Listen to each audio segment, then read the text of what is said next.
Hello, everyone, and welcome back to the Animation Appreciation Podcast.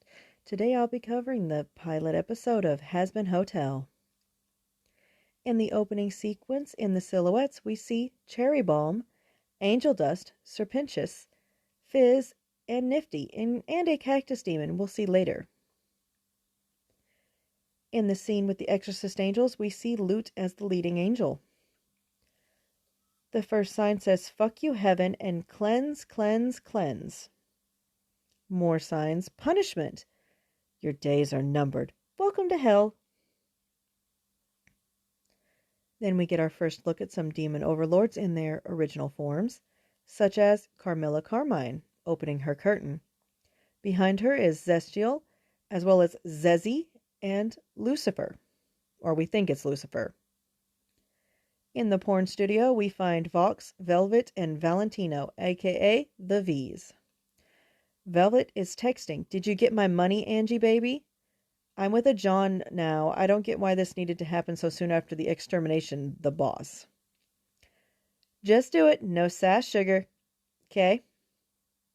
"Yes, Val."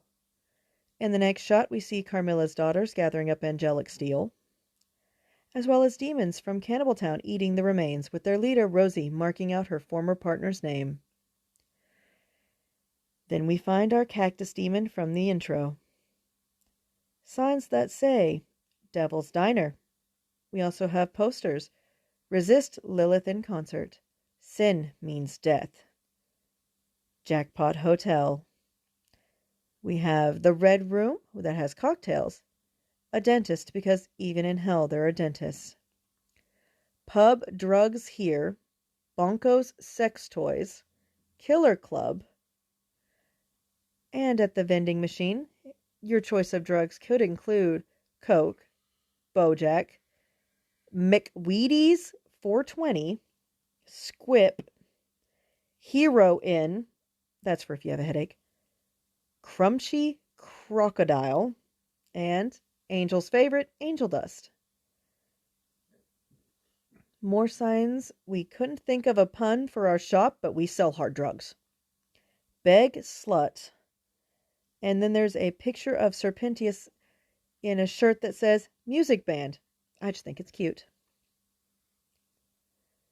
The scrolling text in the newscast says, "Breaking news. A large-scale turf war is underway in Pentagram City between Serpentious and Cherry Bomb. The surrounding areas are covered in debris, so please avoid downtown on your commute today.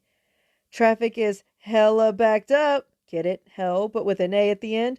That's a word younger people seem to enjoy using. I don't really like it, though. I wrote it because it seemed like the natural kind of pun to make in this situation.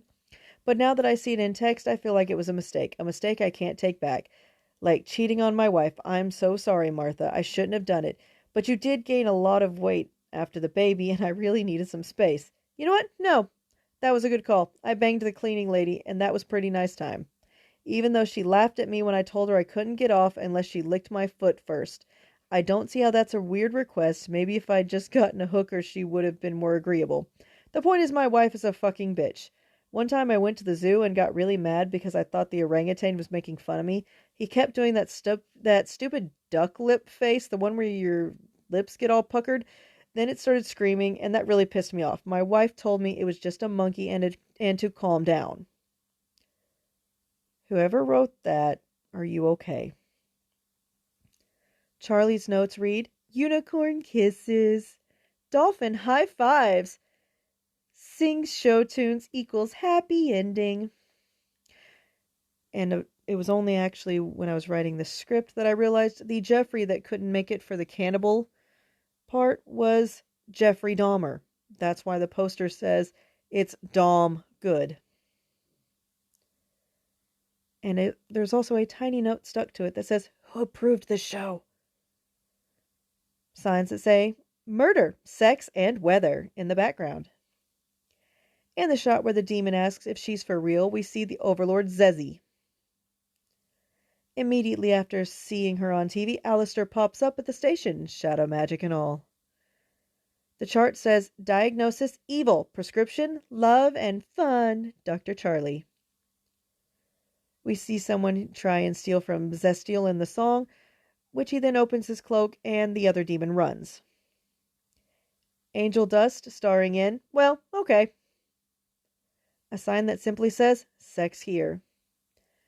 The sky in Pride is a different shade of pink than we see in Lust. Sloth, sorry. Pot shop.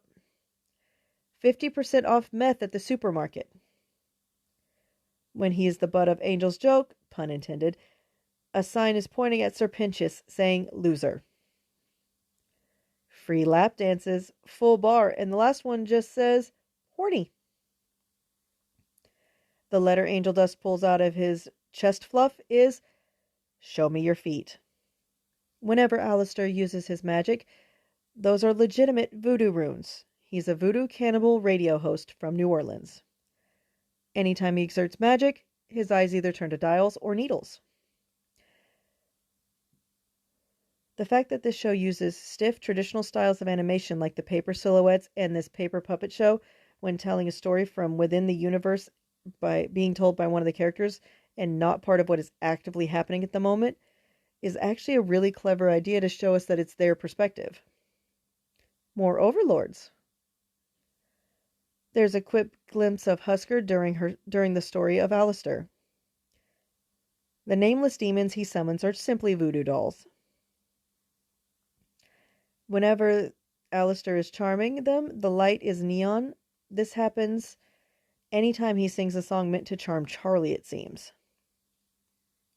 The hotel currently has a train, a carousel, and a boat. Why a train? That is all for the pilot episode of Hazbin Hotel.